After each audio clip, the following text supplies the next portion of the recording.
Good morning students.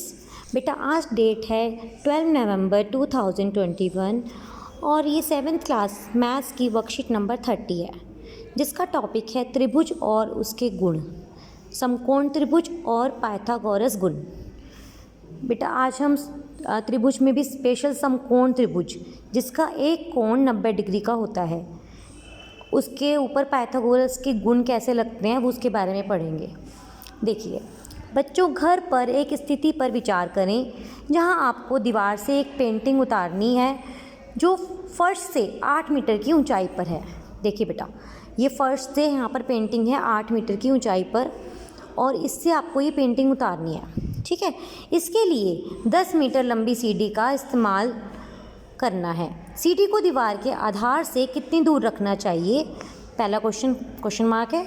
और हम दीवार और सीढ़ी के बीच की दूरी का पता लगाने के लिए पाइथागोरस गुण का उपयोग करते हैं। देखो बेटा, इसके साथ में सीढ़ी लगाई तो इस सीढ़ी को इस दीवार से यहाँ से कितनी दूर रखें ये पूछा है। ये 10 मीटर की सीढ़ी ली है और ये 8 मीटर पे हमारी तस्वीर लगी है। अभी हम इसके बारे में चर्चा करेंगे क्योंकि समकोण बन गया, तो किस तरह से हम इसको ज्ञात कर सकते हैं उसके बारे में हम चर्चा करेंगे। पाइथागोरस गुण के बारे में पढ़ेंगे।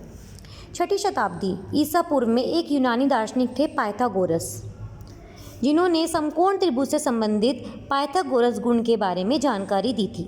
समकोण त्रिभुज में समकोण के विपरीत भुजा को कर्ण कहते हैं। देखो बेटा, ये हमारा एक समकोण त्रिभुज है, ठीक है, जो यहाँ पे 90 डिग्री का कोण बना रहा है। समकोण के विपरीत हो गई ये वाली भुजा, ठीक है, इसको बोलते हैं कर्ण। ठीक है, कर्ण ये हमारा आधार होता है और ये हमारा लंब होता है। तीनों के नाम अच्छे से पता होने चाहिए आपको कि आधार किसे कहते हैं, लंब किसे कहते हैं और कर्ण किसे कहते हैं। तो समकोण त्रिभुज में समकोण के विपरीत भुजा को क्या कहते हैं, कर्ण कहते हैं। अब पाइथागोरस का गुण क्या कहता है, जो कर्ण है इससे अगर हम एक वर्ग बना दें, मान लीजिए कर्ण हमारा 5 सेंटीमीटर का है, तो हम 5 सेंटीमीटर इधर, 5 सेंटीमीटर इधर और 5 सेंटीमीटर इधर, ऐसे एक वर्ग बना दें। मान लीजिए आधार हमारा 3 सेंटीमीटर का है, तो 3 सेंटीमीटर ऐसे, 3 सेंटीमीटर ऐसे और 3 सेंटीमीटर ऐसे खींच के इधर भी एक वर्ग बना दें।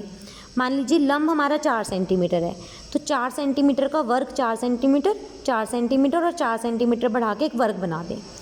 तो हमारा जो है फॉर्मूला पाइथागोरस का क्या है, कर्ण जो है इसका वर्ग, कर्ण की भुजा का वर्ग, क्योंकि इसका क्षेत्रफल क्या होता है स्क्वायर का, भुजा का स्क्वायर होता है, तो कर्ण का स्क्वायर, कर्ण का वर्ग बराबर होता है लंब का वर्ग, यानी इस पे बने वर्ग के क्षेत्रफल जमा आधार पर बने वर्ग के क्षेत्रफल के बराबर होता है।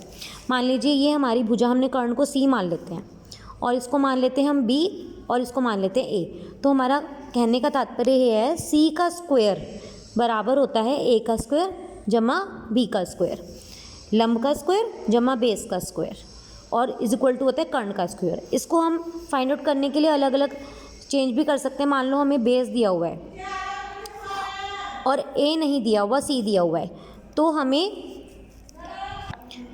B का स्क्वायर निकालना है। मान लो B निकालना है, तो हम क्या करेंगे, B का स्क्वायर बराबर है C का स्क्वायर माइनस A का स्क्वायर।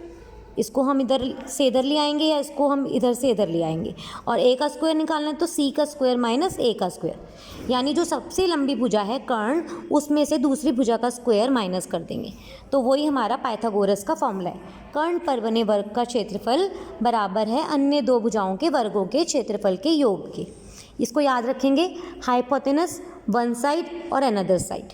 ठीक है, बेस, लंब और कर्ण। आइए हम आगे चलते हैं। समकोण त्रिभुज की सबसे लंबी भुजा कौन सी होती है, कर्ण होती है, ये ध्यान रखेंगे। समकोण त्रिभुज की सबसे लंबी भुजा यही होती है, कर्ण। आइए इसे एक उदाहरण की मदद से समझते हैं। एक त्रिभुज की भुजाएं 3 सेंटीमीटर, 4 सेंटीमीटर और 5 सेंटीमीटर लंबी हैं, तो ज्ञात कीजिए क्या ये त्रिभुज समकोण त्रिभुज है। ठीक है, समकोण त्रिभुज ज्ञात करने के लिए हमें क्या करना पड़ेगा, सबसे पहले भुजाओं को इस तरह से लिख देंगे, 5 सेंटीमीटर, फिर उससे छोटी है 4, उससे छोटी है 3। ये हमारा जो सबसे बड़ी भुजा होगी वो कर्ण कहलाएगी। तो कर्ण का स्क्वायर करेंगे, यानी 5 सेंटीमीटर का स्क्वायर, वो हमारा आ जाएगा 25 सेंटीमीटर के स्क्वायर के। ठीक है। और अन्य दो भुजाओं के भी वर्गों का योग कर लेंगे, 4 सेंटीमीटर का स्क्वायर जमा 3 सेंटीमीटर का स्क्वायर, दोनों को सॉल्व करेंगे 25 सेंटीमीटर स्क्वायर आ गया, दोनों इक्वल आ गए। ठीक है बेटा, 25 सेंटीमीटर का square is equal to 25 centimetre का स्क्वायर, अतः ये समकोण त्रिभुज है।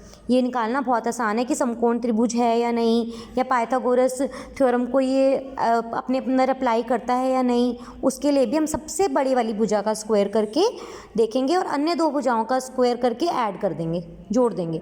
अगर वो दोनों सेम आ जाते हैं तो बेटा हमारा समकोण त्रिभुज सत्यापित हो जाएगा, पाइथागोरस प्रमेय हमारी प्रूव हो जाएगी।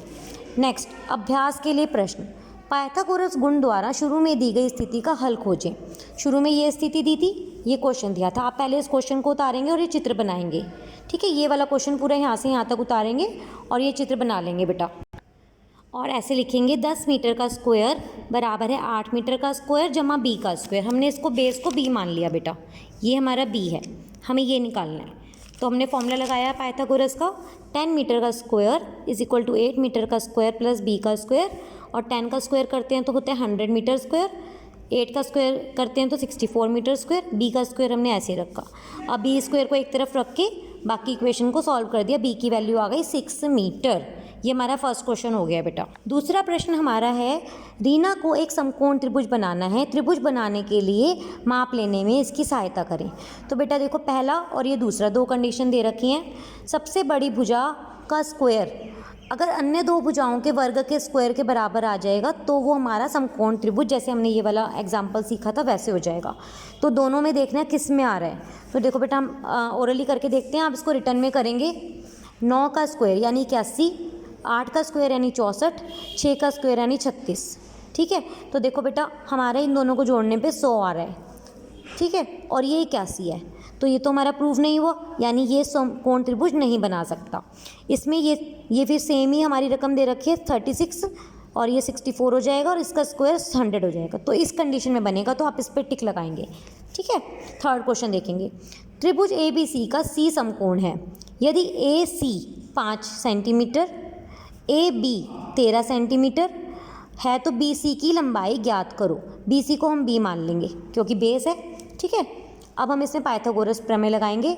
हम कहेंगे कि ए बी का स्क्वायर बराबर है ए सी का स्क्वायर जमा बेस का स्क्वायर। हमें बी निकालना है, ठीक है, या फिर हम उसको बी को हम कह रहे हैं बी सी है। अब ए बी के स्क्वायर की जगह हम रखेंगे 13 सेंटीमीटर का स्क्वायर बराबर है 5 सेंटीमीटर के स्क्वायर प्लस बी स्क्वायर के, और बी स्क्वायर की वैल्यू निकालेंगे।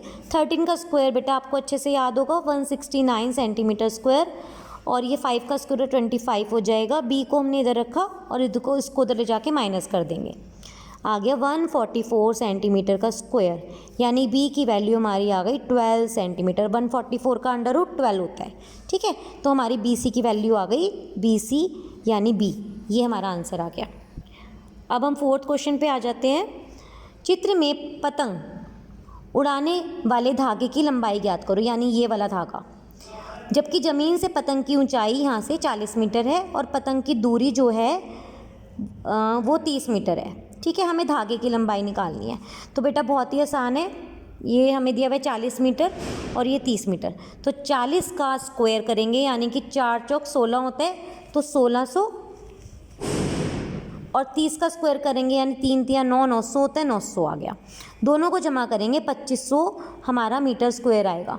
तो जब इसका अंडर रूट करेंगे तो हमारा आंसर आ जाएगा 5 का स्क्वायर, क्योंकि अंडर रूट 5 होता है ना, इसका 25 का अंडर रूट, और 100 का 10 होता है, तो 50 मीटर, यानी ये हमारा आंसर आ गया 50 मीटर। इसको अब करने का तरीका देख लेते हैं बेटा। तो बच्चों देखो, इस चित्र को हमने ऐसे बना लिया यहाँ पर, और ए जो है इसको मान लिया है बी, और ये सी हमारा ए बी 40 मीटर है, बी सी हमारा 30 मीटर है। ठीक है, तो हम इसको ऐसे लिखेंगे, ए सी का स्क्वायर बराबर है ए बी का स्क्वायर जमा बी सी का स्क्वायर। ए बी का स्क्वायर में करेंगे 40 का स्क्वायर जमा 30 का स्क्वायर। ठीक है, इसका स्क्वायर करेंगे 1600, इसका 900, और ये हो गया दोनों का 2500, और ए सी की वैल्यू हो गई अंडर रूट 2500 यानी कि 50 मीटर। ठीक है, ये हमारा आंसर है। ठीक है बच्चों, समझ आ गया होगा आई थिंक। अब अच्छे से अपनी कॉपी में ये सारा काम करेंगे। Thank you very much.